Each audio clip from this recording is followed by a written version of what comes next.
Well, welcome back. This is our final class, and I hope it'll give you a couple of laughs. We're going to be looking at ourselves in a humorous way. We are the human comedy. I just love this painting by Magritte. And like so much of the humor that we're going to be looking at, it sort of like takes for granted certain knowledge. I mean, like we know that birds come out of eggs, and that it's humorous because he's sort of being a clairvoyant. But it's wonderful to see a surrealist with a sense of humor.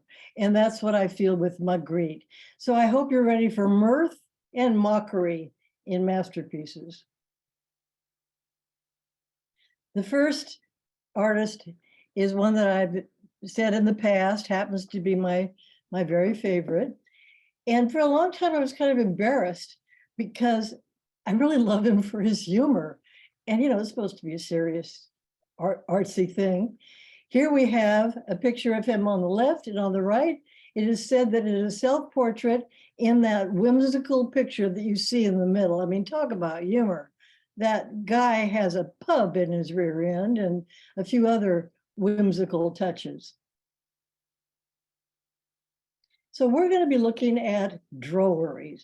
Drolleries are these strange little drawings that can be inserted sometimes surreptitiously into illuminated manuscripts. Those of you with a sort of a warped sense of humor such as I have maybe know Monty Python and the Holy Grail or Spamalot. Remember the Killer Bunny? Well, that's what I'm pretty sure they must have seen, that drollery up on top. Let's look at a video that talks a little bit more about drolleries as you see them in Bosch's work.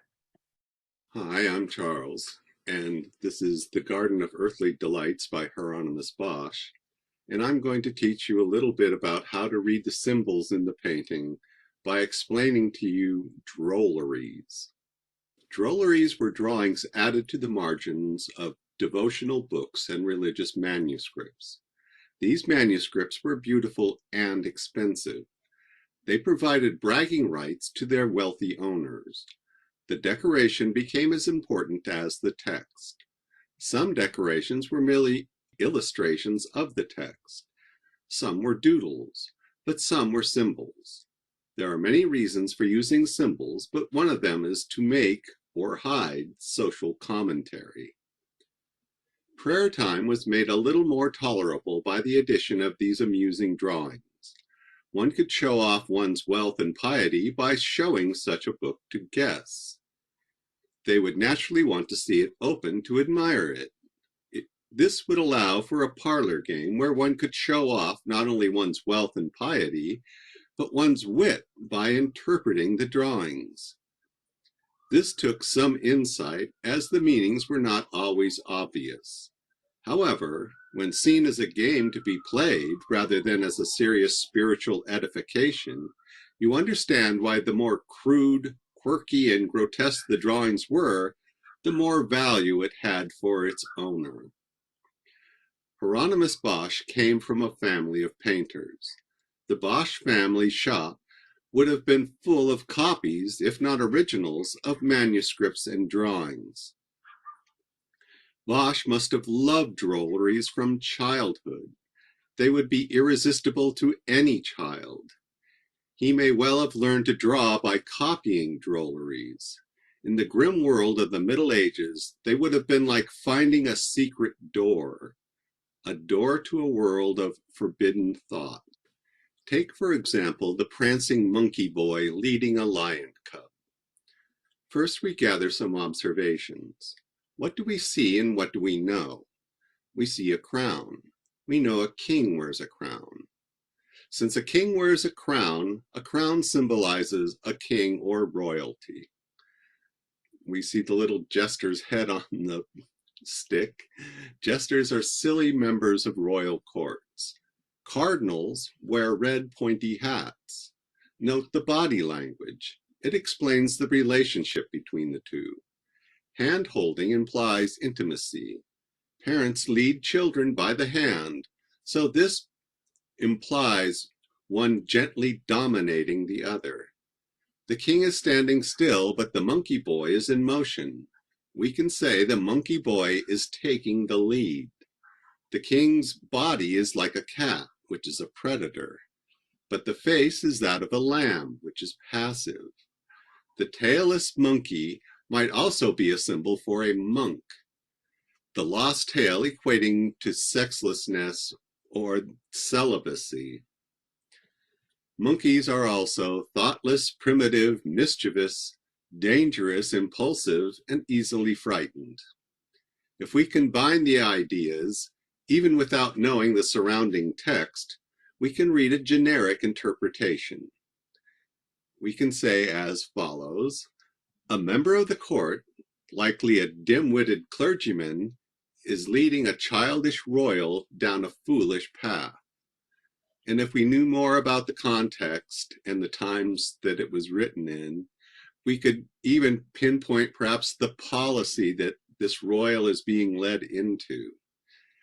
By using symbols and being non-specific, the artist can't be accused of directly offending either the royal or the cardinal. The wealthy owner of the book might well be in on the joke. Well, the Garden of Earthly Delights, I also admitted, is my very favorite painting. And part of it is, well, for one thing, it's absolutely huge. It's over 7 feet tall, taller than some basketball players. It is almost 13 feet across. It is, when it's folded together, the two panels together, you get that view of the world. Those of you who were in our first class this session, remember that view of the world that he puts on, that Bosch put on the outside, kind of like presaging the idea that if we look into the world, we'll see that it's pretty silly. It's pretty topsy-turvy. Here he has on the left panel a view of Eden, paradise, the same idea that we have of heaven. And after the fall, in the middle panel, which is of course the greatest, it is after the fall and we're having all sorts of fun. It is sort of the world gone wild. It is a picture of what I call the human comedy. On the right is where we pay for it. It's hell. So what we do is to just enjoy it, look at it. People at the Prado stand and just stare at it. There's always a crowd in front of it. There was one book that I did read. I really can't imagine. I was looking at it again. I thought, did I really read this whole book? But it's fascinating, by Terry Tempest Williams, who is a philosopher, a writer, a painter, who spent months in front of the Garden of Earthly Delights. And at times said it's strange and endlessly fascinating, like taking on the burning urgency of a dream. Well, the picture is dreamlike. And here are some of what these drolleries would have turned into. The lower right, you can see that little pub I said was in the rear end. You see a character up above playing music. I know that music was considered a sin, but so much of it, scholars have spent years trying to understand. So I enjoy the whimsy. Here is from the first part. I know the word isn't mirthly, but it doesn't exist, but I couldn't resist. I mean, they're having an awful good time. I do know that the strawberry, which is all over the painting, is a symbol for sexuality. We have a couple that seems to be enjoying themselves in their bubble. And I just love that plastic tube down there with that little guy that's peeking out at the rat who's going to join him. Here we are in hell. I was told that the bird-like character on the left who is sitting on the pot. This is a close chair or a toilet chair. I'm showing that they did exist with 2 pictures of them. I was told that he's the judge in hell. He's making the decision as to who's going to stay down there and who's going to be able to leave. He swallows them and he eliminates them. So give you a second to look at all of the details, like that skater up on top, and then we can go on.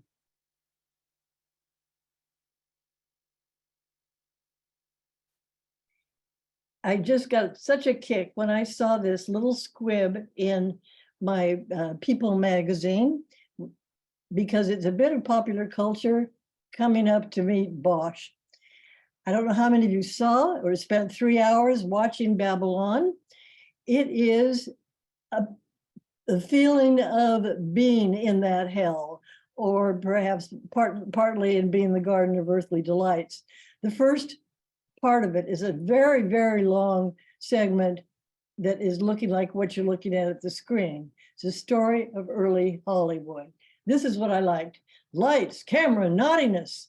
If you ever wondered how a Hieronymus Bosch painting at the Academy Awards might look, this is close. We're going to look at fools and grotesqueries. Somebody said something about my necklace. I have a fool, which is what the jester is that's popping out of a jack-in-the-box on my necklace. Quentin Masters, who we met from the Moneylenders, is a master of detail. And here he's done the quintessential fool. It has all, by the way, I know that you don't have time to go through this whole caption. It describes all the parts of Jester. You can go to the PowerPoint later and stop on the slides you want to see. And if a slide is going too fast, or if you want to see the pictures again, we may have time at the end to go back. But what this copy says is that it has all of the characteristics, the cock that is coming out of his head, the donkey ears, the ass's ears, the ass, the donkey, the symbol of a stupid person. There's a mini-me that's coming out of his staff. That revealed bum you saw. We talked about the bum last week. You saw it in the video about drolleries. It's going to be the feature of some of this medieval and early Renaissance art. People loved it. It was just a source of fun and humor, something to laugh at. Still is, I think, in some cases. His son, Quentin's son, Jan, did this picture of fools who are feeding each other, and it is a puzzle picture. If you can read Dutch, and I know I have one friend in class who can, you look at the D here and say it in Dutch, then you look at the world. By the way, that world is going to come up in another painting, and I want you to notice that the cross is on the top of the world. Then you see a foot and you see a fiddle. If you pronounce it all together in Dutch, it says, "The world feeds many fools," which is the title of the work. Leonardo, in his incredible notebooks where he made sketches of anatomy, of scientific inventions that he had, also sketched what we would call grotesques or grotesqueries. These drawings that you see here, I'll give you a minute to look them over at these different types. Perhaps he's seen the types, perhaps he imagines them.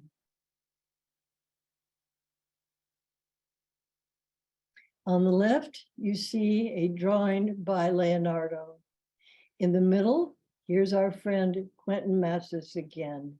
This is a very famous painting called The Ugly Duchess. It's sometimes called The Old Lady. Some say that it is really a man. Some say that she had a facial deformity. But we do know that she was the inspiration for the Duchess in Alice in Wonderland. Here are tronies. We touched on tronies last week. We're talking about the girl with the pearl earring.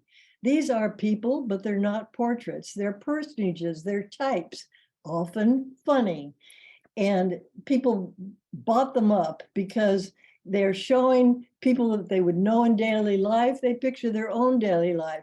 They're sort of like people genre paintings. There's that same face, a popular one. Yeah, yeah, yeah, yeah. Here are two tronies. Rembrandt on the left had this huge costume collection. He would dress his friends and his neighbors up for his paintings. Here he's showing that love of the exotic in the Oriental sort of a turban. And that's the same thing that Vermeer did. Now, Vermeer may have been painting one of those 11 kids that were running around his house. We don't know. According to the movie, it might have been the maid, but he dressed her also in an Oriental, an exotic kind of a look. Here's a trony of a smoker on the left. And I couldn't resist the picture on the right, which is 19th century. I want you to guess the painter. I've got a very large hint down there. Yes, you can see Vincent on the box. You can see his smoking materials on the chair. It said that he was in art school for a very short time, bored to death, because you can imagine a guy with all that creativity. And so he did this smoking skeleton. Arcimboldo, I just love this. I've shown them before. He's showing types also, but he creates them with the essence of what they are. Like the waiter on the left is made from all the essence of things you'd find in a cafe. On the right, you have an actual, this is a portrait of the Holy Roman Emperor, Rudolph II. It's called Vertimus, who was the ancient god of seasons, who presided over gardens and orchards. And the Rudolph II was a big gardener, so he just loved the portrait. And speaking of vegetables, I think this one is an absolute hoot. Here is a trony of a vegetable gardener. Turn it upside down, and it's a bowl of vegetables. In my friend's house, Suzanne's house, I saw this lithograph, and I was working at that time on some type of humorous pieces, and I fell in love with this picture of botanists done by an artist who is still working today, who covered them each. I know that we have a member of the class who's a couple of members whose daughter is a botanist. She would love this. And like Magritte, they're covering the face. In Son of Man, he covers his own face. He says, we're all alike. We shouldn't care about these outward appearances because we're the same inside. Well, speaking of fruit, I just couldn't resist showing this artwork that's in the middle on the bottom. That was at the Guggenheim. Each day they retape with duct tape a ripe piece of banana. Unfortunately, recently it was in the news that one of the art lovers was hungry and ate the $120,000 artwork. And these, I think, are terrific. I think they really work as art. These are Instagram posts. And I guess my favorite is the spam in the middle with the can, and I mean, a Rubik's Cube, but they work. We talk about composition. Now, it just is a feeling. It's like the rhythm. It's like a score of music. The composition just works. They're terrific works of art. Peter Bruegel the Elder, I've also said, is one of my famous painters, and he's often moralistic. This is a phrase that we often use, perhaps in politics, even today, the blind leading the blind. Now, it would be humorous. Blindness, of course, isn't, but it would be humorous to see all these people, the leader tumbling in to that ditch.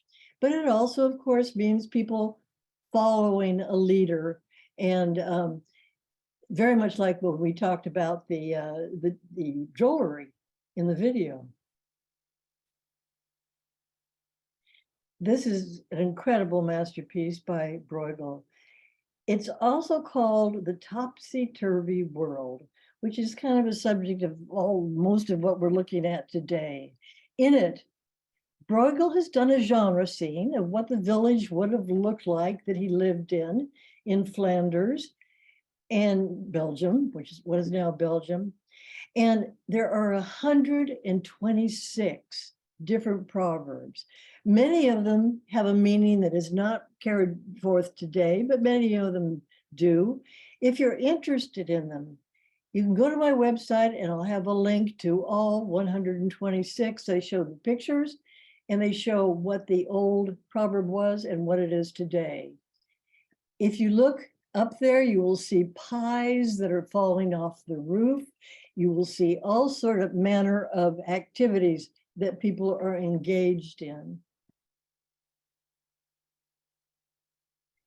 Let's just take one section, and that is the upper left-hand corner, that yellow part underneath the eaves, and look at what's happening.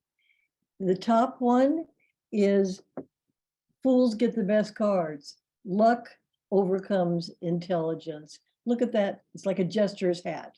That guy, he's a fool. Then you'll see, unfortunately, he is doing his business on top of the world. And which means that he despises everything. He's just a cynic. Then the world is turned upside down.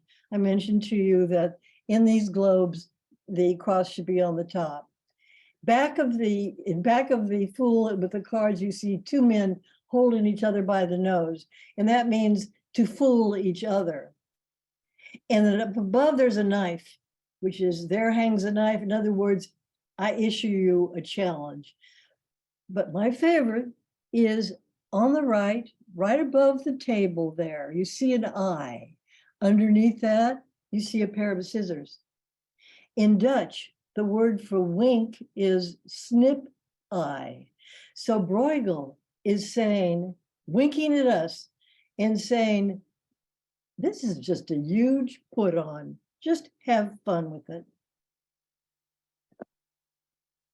Well, his son has another one of those rear end things where people are flattering a person. We have the expression to kiss your behind or brown nosing. This is what that proverb is here. This is a genre painting, again, that they would have found hysterical. One of the five senses, in this case, smell. Los Caprichos is a series done by Goya. We know him as the magnificent artist of the Spanish court, of the execution on the 3rd of May. He is an artist who can be funny, but most times very, very dark. We will see more of that next term. I plan to look into that. But this is a series called Los Caprichos. Caprichos are caprices. They are whimsies. He did a series of proverbs. Unfortunately for him, he was doing it during the Inquisition, and he was satirizing the church and the government. So when he finished, to be safe, he gave them all to the crown instead of trying to sell them. Here are a couple. The ass on the left is the teacher. He's covered up his donkey ears, and he is teaching his pupil. So the proverb is, might the pupil know more? The right is the same theme as the painting we saw in the middle last week. A woman in her older age who is still showing vanity. The people are tittering at her as she looks in the mirror and tries on that fancy hat. And it's called Until Death. Here's a painting on the left by Goya. Very often in literature and in paintings and in movies, you have a carnival scene. This is an annual carnival in the Madrid area where Goya was living. And there's a hint of evil behind it. It's commonly done. Look at that smiling guy. He's a smirking guy on the banner in the back. Look at the two girls in the front. They've put on masks of jolly faces. And the one on the left is dancing with a skeleton. On the right is a painting by Goya that introduces a new theme that is considered to be funny by many, and that's drunkenness.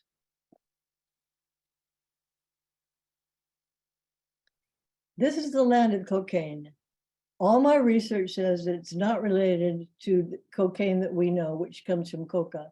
This cocaine is a mystical place. It's the place that we go in dreams or under the influence of drugs or drink. These people have overindulged. They are in that land that is described over on the left here. Look at the pies. I pointed them out in the other Bruegel. Yeah, now you know that it's by Bruegel. And here, the pies are slipping off, saying the world is topsy-turvy. And the entire painting is so masterfully done to make us feel as if we're there. The table is tipped. The whole perspective is tipped so that we feel as if we're under the influence. Diego Velázquez showed drunks, and he shows Bacchus coming down, the god of debauchery, the god of drink, the god of having fun. I put Las Meninas on the side to remind you that he did this masterpiece. It was kind of world shaking because of the tricks that he played in it. But in this one, we see the peasants and we see Bacchus and another god who's accompanied him. On the left, we see Bacchus. We see a self-portrait by Caravaggio. Caravaggio is considered the bad boy of great art. Last week, we talked about the dilemma of separating the artist and the art. Caravaggio is a good example. He was arrested many times for many crimes. He murdered a man. He was going to go to jail and he escaped. He died young. He was a victim of drug abuse, of alcohol abuse, of many abuses. He showed himself as Bacchus when he was sick, perhaps hungover, with that jaundiced look. Look at the picture on the right. It is a self-portrait by the photographer, by the artist. I've shown this artist before. Perhaps you've figured out it is Cindy Sherman. All her work is self-portraits in different disguises. She is also showing that jaundiced look of her copy of Caravaggio. We talked about genre paintings in our first class. These are merry company genre paintings. I know that sometimes being drunken is definitely far from merry, but these people are having too good a time. And in both cases, it's the woman who's fallen into a drunken stupor. These are by Jan Steen, a master of genre paintings. In his self-portrait on the right, you can see him in what would be considered merry company, playing music. This one's fun. I've used the word genre several times. It just means life as it's been celebrated, everyday life.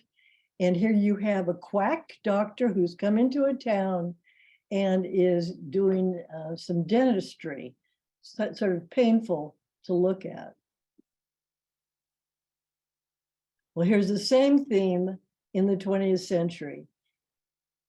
If you were to stretch the meaning of genre paintings, you would apply it to Norman Rockwell, who some people say is not an artist, he's just an illustrator.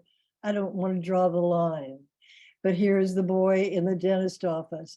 I love this self-portrait of Norman Rockwell, painting a rather sophisticated fellow, not quite the fellow you see in the mirror. On his easel, you see some paintings. These are inspiration.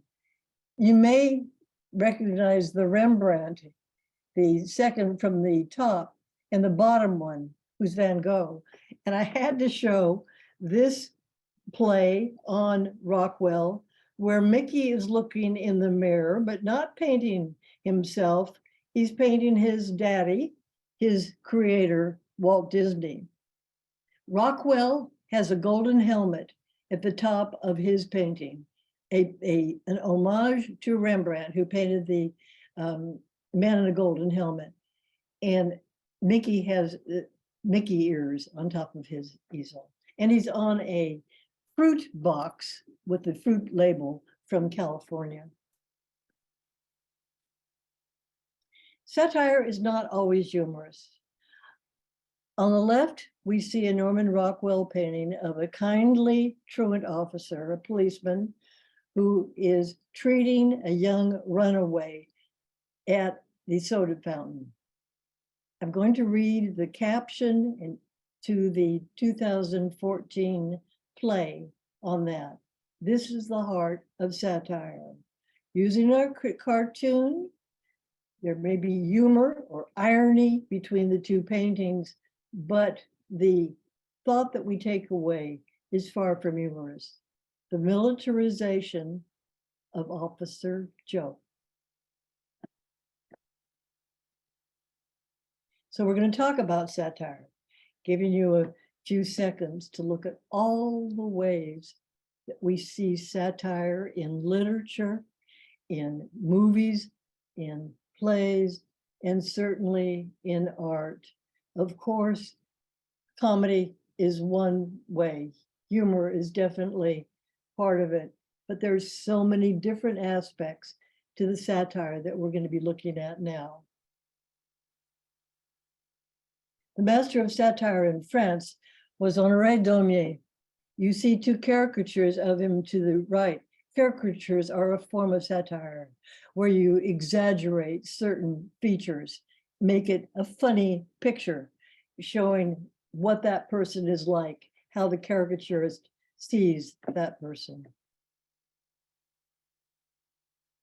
Honoré Daumier was not a large fan of King Louis Philippe, the Citizen King. Now, the history of the French government is so complicated that it keeps on coming up in art. But basically, the country thought it got rid of the monarchy in the original revolution, 1789, the fall of the Bastille, but who should come up but Napoleon Bonaparte, crowning himself emperor, get rid of him. And then Louis Philippe comes out of the general bourgeoisie. He was a soldier and he became the king of France. Daumier said he had a pear-shaped head. He shows him as three-faced, not just two-faced. In this caricature, looks like a pretty good guy on the left. In the front, looks like he's getting kind of grumpy. And on the right, sort of monster-like. And for the third time, we're going to see the same theme, and that is the theme of people asking for something from somebody. It shows the people below who are filling baskets of petitions, of bribes, sending them up to Louis Philippe and his pear head, and he is just pooping them out, paying no attention to their requests.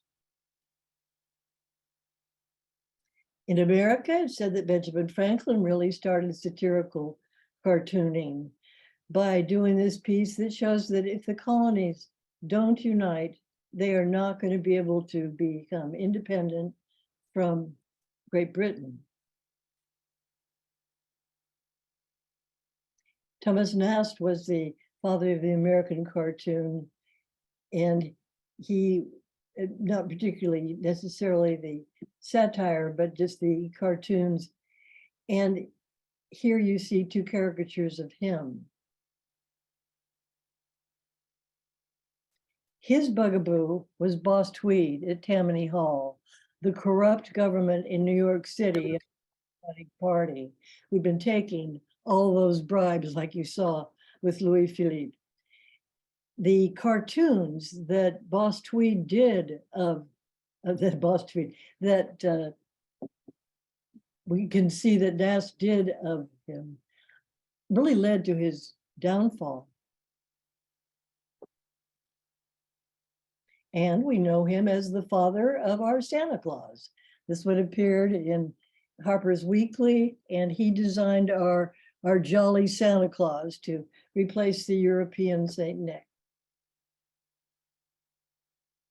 A wonderful British cartoonist is Ronald Searle, who worked into the 21st century. I love this caricature. It is showing his Rococo style. I haven't talked about Rococo. Rococo is fancy art. Renaissance art is staid and lovely. Baroque art gets more dramatic. Rococo is more dramatic still, more romantic, more swishy, more filled with frills. And here, this is how he shows himself, listing his characteristics, the astonishing anatomy of Ronald Searle. He's showing the wine, calling it engine oil and ideas. In other words, he gets his idea from taking a little wine. Here is a book that he did on coming to America. These pictures were highly popular. They were published in all the big magazines. And you can see some of those stereotypes of Europeans seeing us as we are in foreign countries. I swear that the one with the big hat and the sunglasses, the tallest one on the left, he looks like a caricature of Ronald Reagan to me, but I doubt that, well, it could be. This is one that Searle did in England. His case here is, we just take the most banal subjects to place on our statues, our plinths, to idealize just the banal. Some of these poor people aren't important enough. So this statue that he is proposing to go into one of the squares in London is called Homage à Mickey Mouse. And it shows a very aged Mickey. You know, you put older people on top of statues, and not a very flattering picture of him. And Searle also gave us this cartoon where the cartoon character Crazy Cat is cutting up for a meal Mickey Mouse. It's kind of morbid. Crazy Cat was a very popular cartoon in the 30s, and he's saying, little angel. So there's a lot of satire, sarcasm, certainly, going on in this one. Which leads me to another shameless personal digression. And that is about the artist Ray Patton, my father, who was a cartoonist and an animator. He was one of those cartoonists that did all the illustrations for the yearbook and the newspaper when he was in high school. And even in his textbooks, on each page up in the corner, he'd draw a little drawing. And then when you flip it, it was like a flip book. You know, the flip book, it's the basis of animation. So here he is working, this cartoon on the left, he's working for a studio that is animating Crazy Cat. This is one of his first jobs when he went from a cartoonist to an animator. All the kids are around him with his red hair, and they're saying, won't you draw us a Mickey Mouse? Well, Mickey Mouse, of course, is a Walt Disney property. And my father said, how Crazy Cat cartoonists get that way. On the right, Ray is looking at Crazy Cat on top of his drawing board, and he's musing. He said, Crazy, is there any other language I could use to better convince Maxie that I'm plumb nuts about her? Well, Maxie was my mother, and my father courted my mother in a cartoon courtship. And all the way through their 44-year marriage, he would give her cartoons on love letters and all of the holiday cards. And I found these in his archives, as I was writing my book. And it was like discovering my parents. The one on the left is a very large one that I have framed. Here, Mickey is telling my father to finish his picture. My father said, I can't do it. Your boss, Walt Disney, is advertising for artists, and I've just got to eat. Well, this is 1931. My parents were married in 1932, the height of the Great Depression. So the caption says, the starving artist gets a break thanks to Walt Disney. Well, he doesn't get that break until 1937, when he started animating Donald Duck. You see him working on it. You probably know that in animation, as it was done then, and is still sometimes done now, but most of it is digital, you had to draw 24 of these drawings per second. Can you imagine how many of these drawings go into a feature like Snow White? Well, Daddy worked on Donald Duck. He worked, as all the animators did, from model sheets like the one below that shows you how to do Donald in his various moods. And if you know Donald Duck, he had lots of moods. Here is something else that my father did at Disney, and that is he was the creator of what is called the Disney Gallery of Old Masters, where he drew Donald Duck in the place of different great works of art. In 1945, in Life magazine, they did a spread about them. On the left, you'll see another one of Rembrandt's exotic tronies. And on the right, it's not the noble Slav. My father called him the noble snob. Speaking of Rembrandt, I found quackeries at the Rijksmuseum. Look at the merchandise on the right that I took a picture of.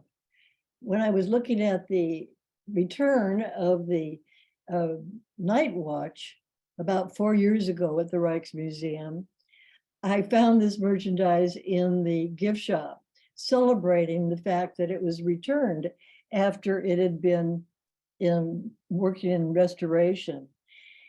It is funny. It is supposed to be a picture of very important militiamen who normally would be all dressed like the man on the right-hand side with that big white collar, that ruff, and they all would have an equal showing of portraits because they're paying for this to show their group portrait. But look at what's behind that man's arm. That guy's face hardly shows. And if you look at the guy in the background with the tall top hat, there's a little man looking over his shoulder to the left of his face. That's Rembrandt. That's his nose and eye and mouth. And then there's that girl running through the whole scene, which is kind of a topsy-turvy scene anyway. And she is a reminder of Rembrandt's wife who had passed away recently. Those of you who've been in the class for a while know what's about to come. It is a flash mob that was done after the museum had been closed for quite a while, and it was done in 2014, I think it was.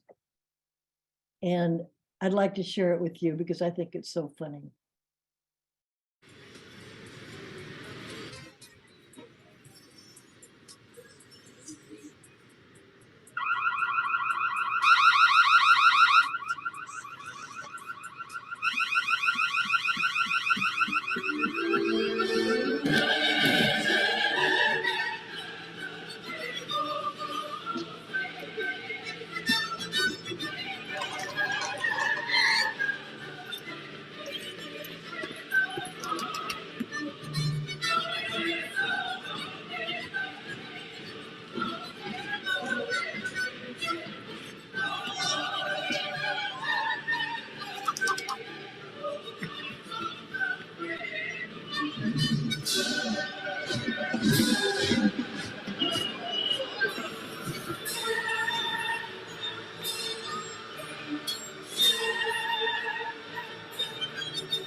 Speaking of museums, at the Monterey Museum of Right now, they're showing an exhibit called "You've Got to Be Kidding: Humor and the Absurd in California Art."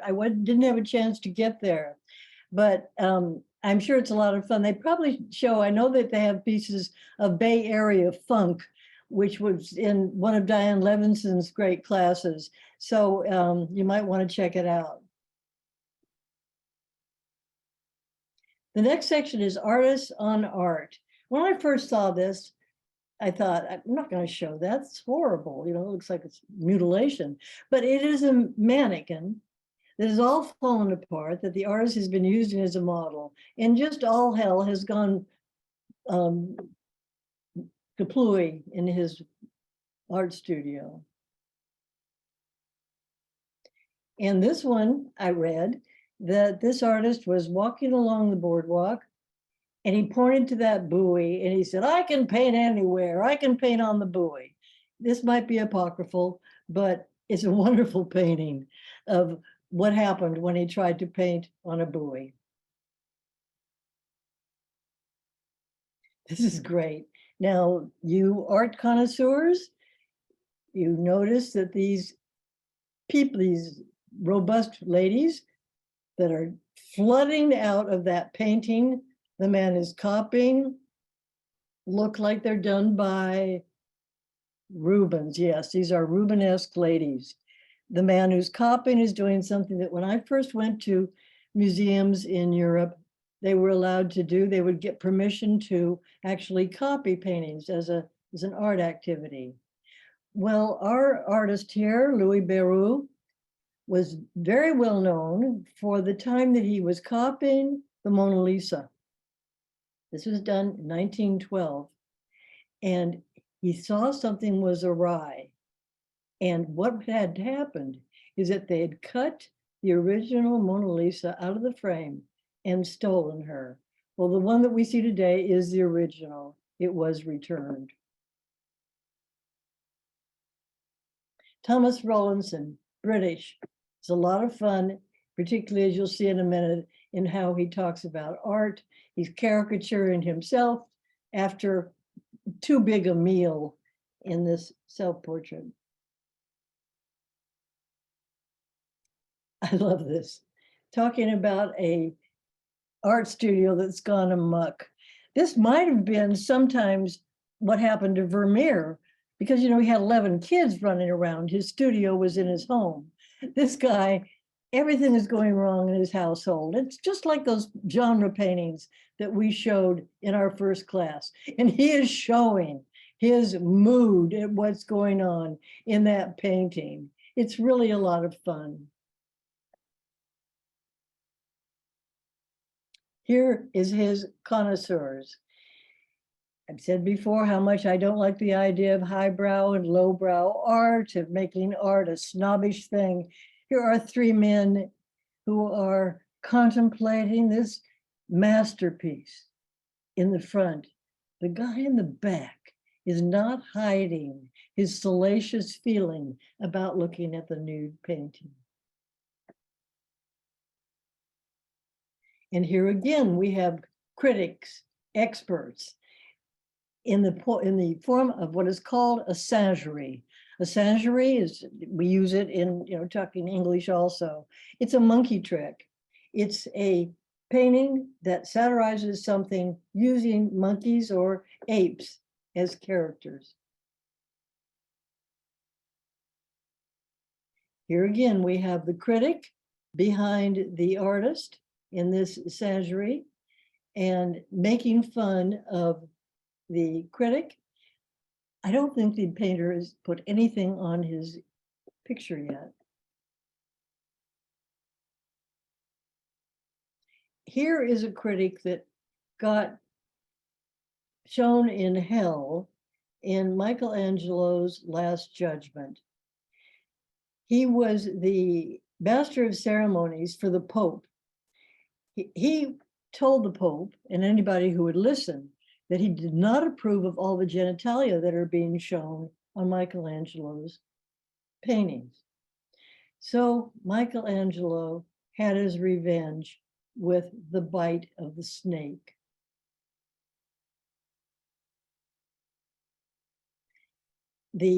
Another one about critics is by Gustave Courbet.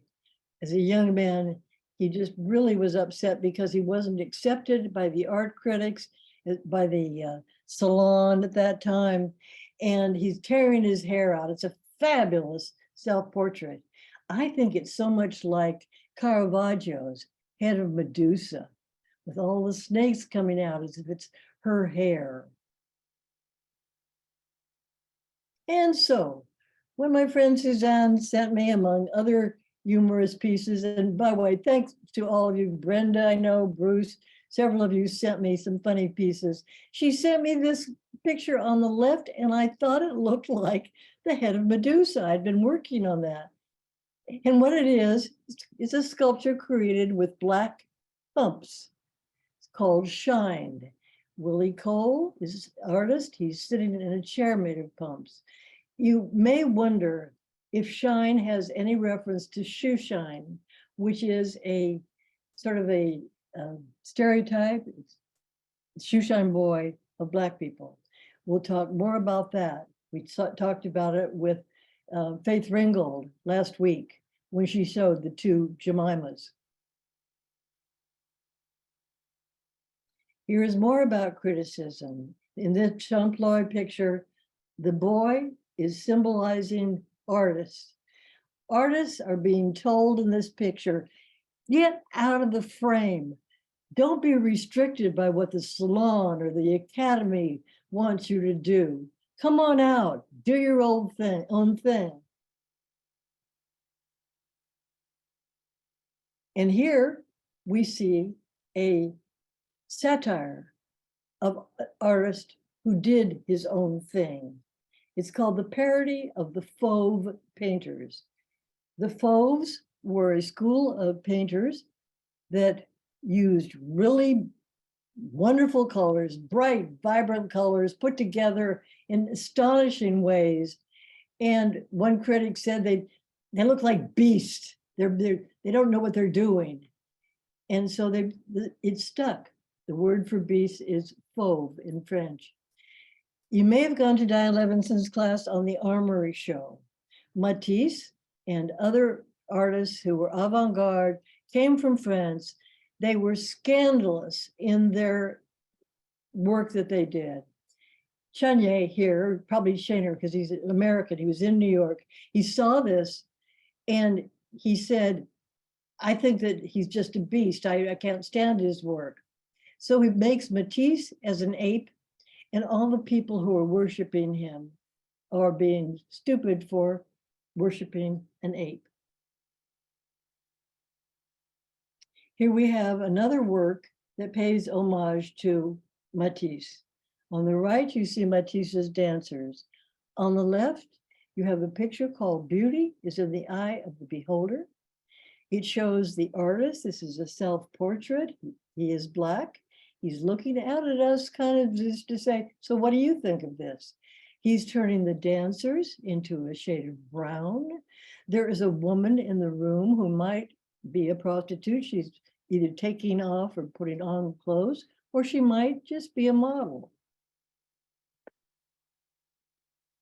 That painter is introducing us to the last part of our class, which is playing with art. It's the wonderful Robert Colescott. On the right, you see three paintings. The one on the left is the one that we just talked about. Do you see what he's parodying in the one on the right? This is Colescott's version called Eat Dem Taters. Once again, we have the stereotypes, the images of what was called the Negro thrown back in our faces, saying, you think this is funny? We're going to be learning more about his feeling about making people into Black people in a couple of seconds. That's based on the Potato Eaters. I've given you a hint as to who did it. This is an early Van Gogh. This was in his home village in Holland. George Washington Carver crossing the Delaware. perhaps one of several great masterpieces by Colescott.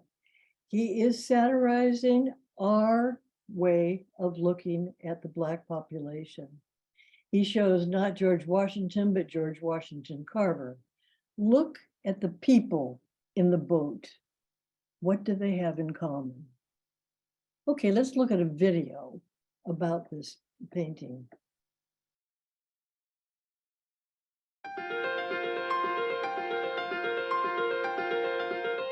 Robert Colescott understood that the past is a malleable composition and that whoever paints it shapes it. That was the spur for his bold and subversive 1975 masterpiece, George Washington Carver Crossing the Delaware, page from an American history textbook. Colescott reimagined Emanuel Leutze's history painting, George Washington Crossing the Delaware, painted in 1851, one of the great iconic depictions of the American Revolutionary War. In his painting, however, Colescott replaced the future president at the prow of the boat with George Washington Carver. Carver was born into slavery in the 1860s and went on to become a pioneering agricultural scientist at the Tuskegee Institute, where he helped struggling sharecroppers. Surrounding Carver, Colescott paints a rowdy cast of Black characters clearly informed by racist popular imagery. These figures include a cigar-smoking banjo player, a servile chef, an inebriated farmer, and a mammy figure. Unapologetic and brash, Colescott exposes the stereotypical portrayal of African American people in the nation's history, pejorative caricatures that have become ingrained in the public consciousness. Less recognizable is the story of George Washington Carver. But there is flip side to Colescott's vision, one that invites the audience to reevaluate Leutze's original picture. He turns a mirror on everything that underpins the image of American liberty and exceptionalism, asking why we fetishize this image, our understanding of which is as inaccurate as the stereotypical figures that Colescott inserts into the composition. What I did was to take something that is admirable, mess it up, and make you question everything that the artwork stood for, stated Colescott. It's about white perceptions of Black people. It's the satire that kills the serpent. Born in California in 1925, Colescott was raised during the Great Depression. Both of his parents were musicians, and jazz would later inform their son's free-flowing, improvisational paintings. After serving in World War II in a segregated army, he studied at the University of California, Berkeley, where he immersed himself in European modernism. In post-war France, he painted alongside Fernand Léger, embracing the Frenchman's passion for chaotic configurations, and then, in the early 1960s, he studied and taught in Egypt, which again transformed his outlook and his art. Colescott discovered the possibilities of the palette, all of which he brought to the United States in the mid-1960s, back to a country roused by the civil rights movement. As the prevailing fashion for abstraction didn't offer Colescott the narrative scope he sought, especially as a Black man living within the tinderbox atmosphere of the times, he turned to a new figurative style to explore his sensitive subject matter. George Washington Carver emerges from that groundbreaking moment. Acquired directly from John Bergruen Gallery in San Francisco in 1976, the work has remained in the same esteemed private Midwestern collection ever since, and has been a highlight of exhibitions at the Whitney Museum of American Art, the Seattle Art Museum, and the Jewish Museum in New York, among many other institutions. The painting was first shown on the 200th anniversary of the American Revolution, offering a sardonic sideswipe at American self-mythology. In vivid Technicolor pigments, it continues to question the absence of certain demographics from those revered narratives. I think that was an interesting video. They talked about how the Leutze, Washington crossed the Delaware, is mythological. Washington couldn't have stood up in the boat that way. And icebergs on the Delaware River, I mean, it is mythologized. And Grant Wood knew that when he did the three the Daughters of the Revolution, looking rather smug because they can trace their lineage back to the revolution. And they're sitting in front of a sort of a marred view of history. And we got to show, speaking of Washington and Grant Wood, his fabulous picture called Parson Weems' Fable 1939. Parson Weems did the life of George Washington with curious anecdotes, equally honorable to himself and exemplary to his young countrymen. Well, here's Parson Weems standing there, having pulled back the curtain to show you how mini George Washington fessed up to having chopped down the cherry tree.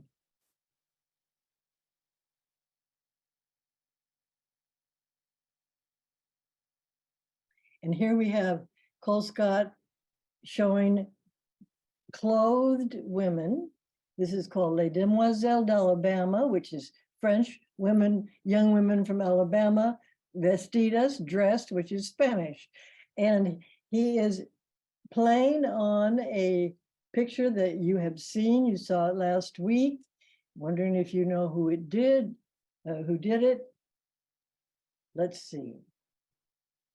He's doing it after Picasso's Demoiselle d'Avignon. Now we're going to a new comedy, thanks to Bill Brigham, who introduced me to Ball House, which is a site on Instagram where the person who posts it, the morning after he has seen a basketball game and taken a photo, he matches it up with a famous work of art. Let's look at a couple. Renee Magritte, once again. It looks like Steph Curry on the top is getting a little wrestling hold there. And then the last one is a picture that's poignant from Renaissance fresco. In 2022, last year, I was at the SF MoMA and walked into a room, and the whole room was themed, as you see more and more in museums today. This was themed about basketball. So I let Bill Brigham and Renee Curry know right away what I had seen, because I know they're big basketball fans. Most of the works were pretty understandable, but I didn't get this one. And I read the attribution, I finally got it. The framed work is done from rubbing a basketball with graphite, like what you have in pencils, but it's all chalky, and then bouncing the ball on the paper. Now we're talking about trickery and tomfoolery.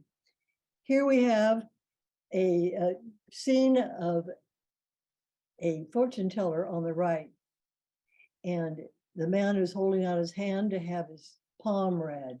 Look at the eyes on the woman in the background. Looks like there are some shenanigans afoot. Do you see what's going on?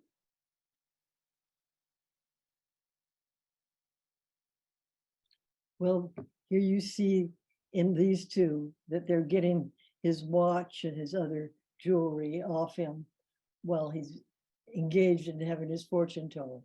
On the top is a detail, and it's been changed. But at first it said the word merde, which is poop in French.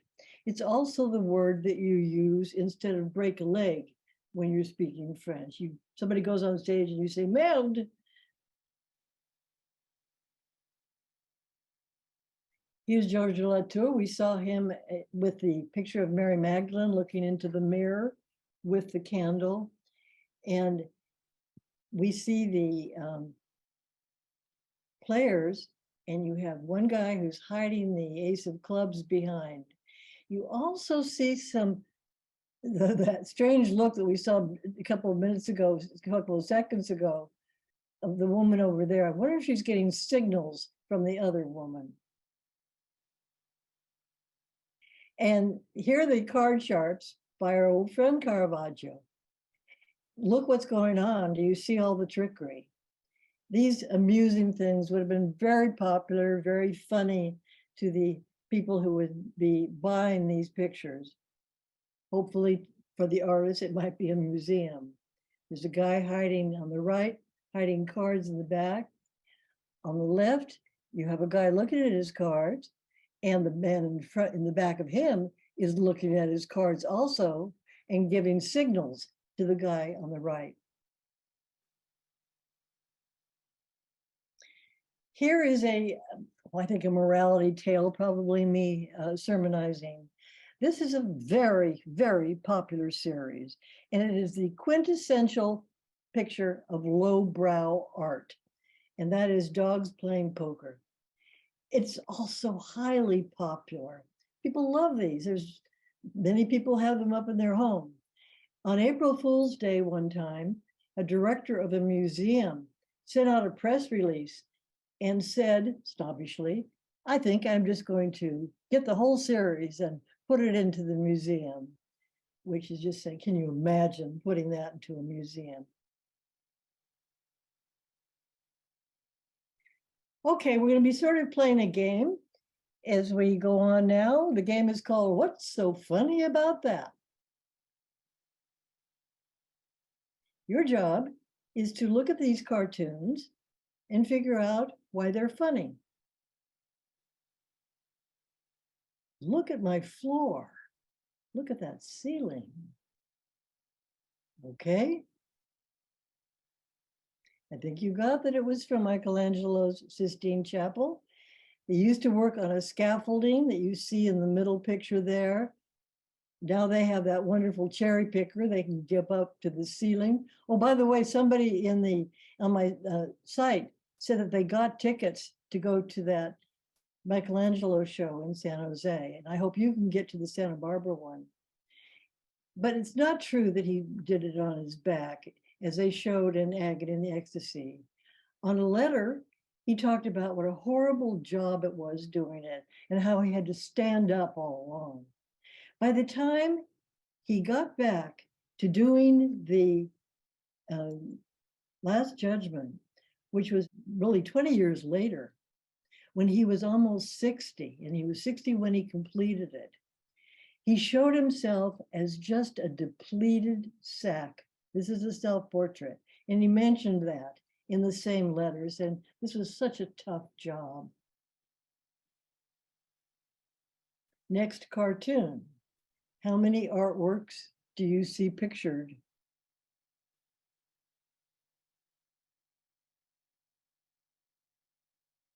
Okay.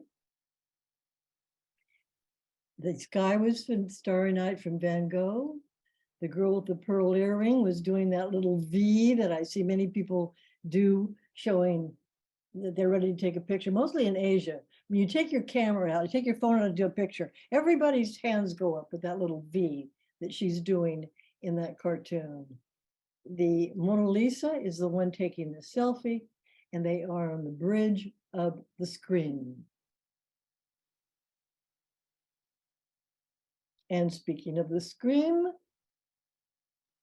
I think you'll get this cartoon. It makes sense when you see the second painting with the Lego.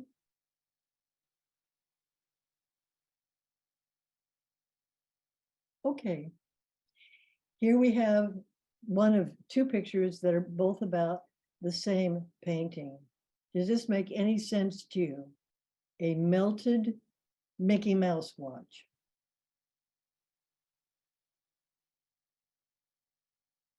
Okay. And this might make it clearer. We're at a deli, a kosher deli, and the waiter is bringing to the mustachioed man persistence of pastrami, and it is a melted sandwich.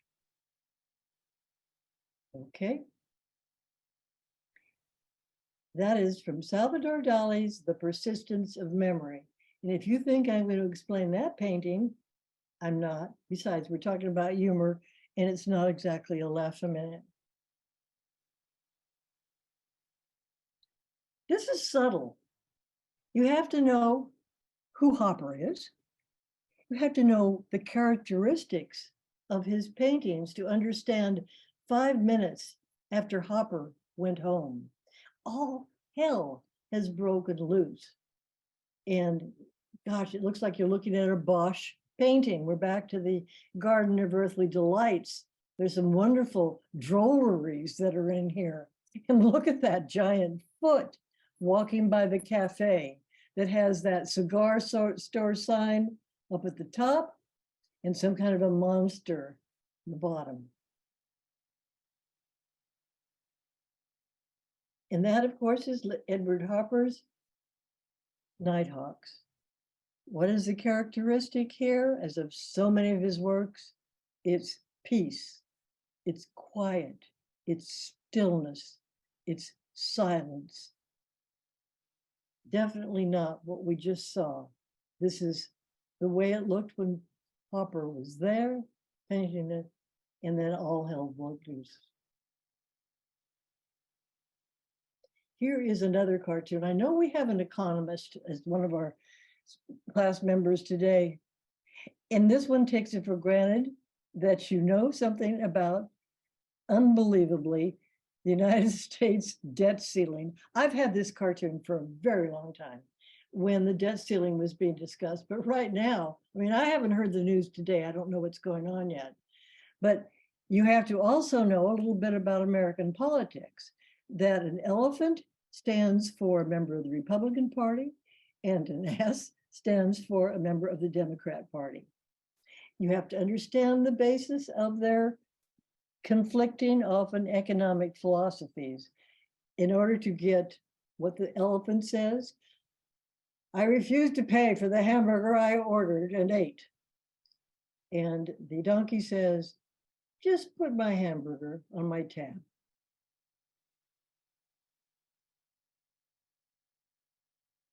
This one also takes it for granted you know a few things. You may remember this is California 220, you remember that period. You may know that the French Laundry is a posh restaurant and that the man in the center is our governor, Gavin Newsom. And you may know the expression to eat crow, which means that you find out that you've been naughty, that you've done something wrong, you're ashamed of it, and you have to eat crow. That's what that means.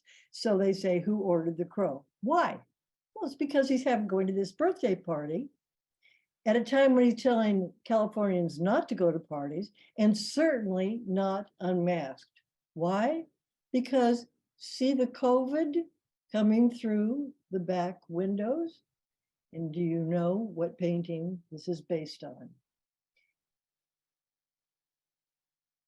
I'm sure you knew that it was the Last Supper, and you knew that the artist is the same artist as the artist of the Mona Lisa, Leonardo da Vinci.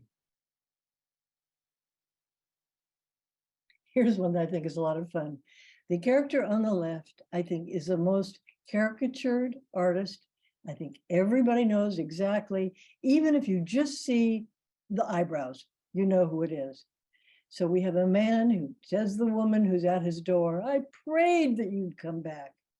And she is looking at him wistfully, and he's thinking, TGIF.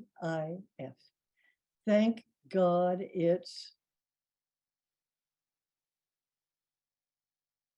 Frida Kahlo, talking about the fact that they've been divorced and then they got back together. The picture that she did on the left is of their ideal marriage, in the middle after their divorce, and on the right after she realized when they get back, we're remarried, I'm just going to have to treat him the way Mother Earth takes care of us. This one might be difficult. I've only shown the painting once. You may recognize that hat and who is often caricatured with that hat. You know that I would give you no quarter is a military term. So let's see what the painting is that's being copied. That's Jacques-Louis David. Napoleon crossing the Alps, which romanticized his journey. They say that it was done on donkeys. He certainly did not have that romantic in the terms of art means just dramatizing. He also is the artist who is responsible for Marat, the death of Marat, and the self-coronation of Napoleon.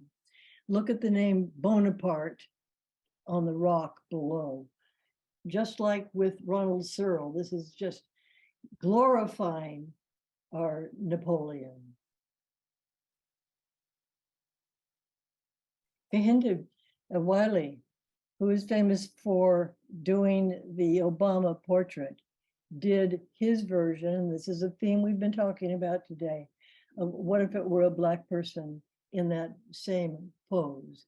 And on the rock, he's put the word Williams, which is a common surname of former slaves. By the way, Kehinde Wiley, who's just a magnificent artist, is doing a show that's on now until October called The Archaeology of Silence, which is about Black treatment criminal by the police. Okay, here we have some, obviously, Magrittes. Here he is with the pineapple after a visit to Hawaii. On the right, he has a recurring dream where his father is William Tell. Well, William Tell was known for taking an arrow and a bow and arrow and shooting the apple off his son's head. And there's Renee Magritte that we started out with, solo man, an everyman, a man with a great sense of humor.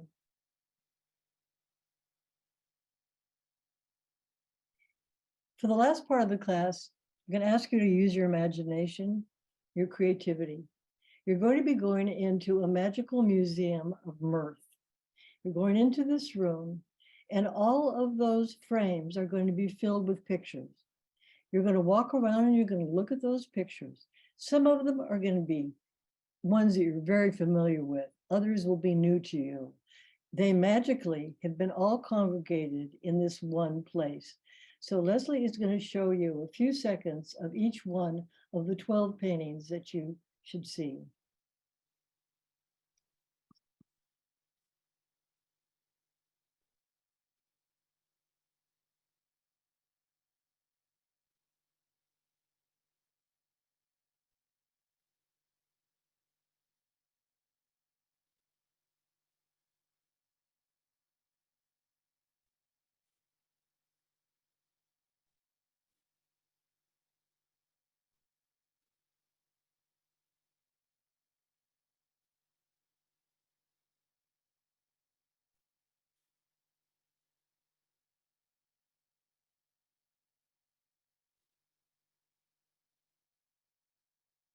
Okay.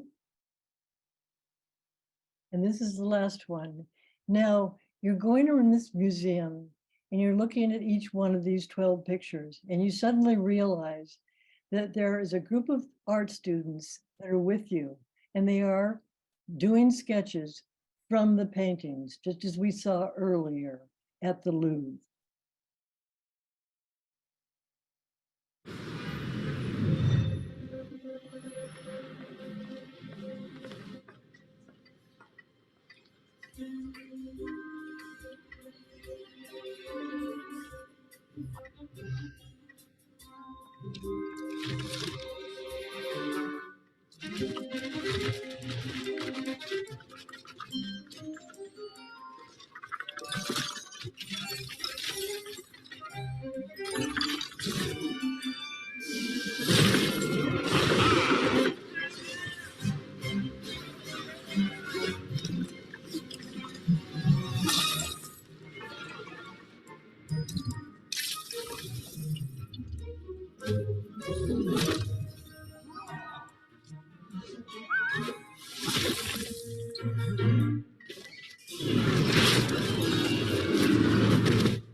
I hope you enjoyed that as much as I did.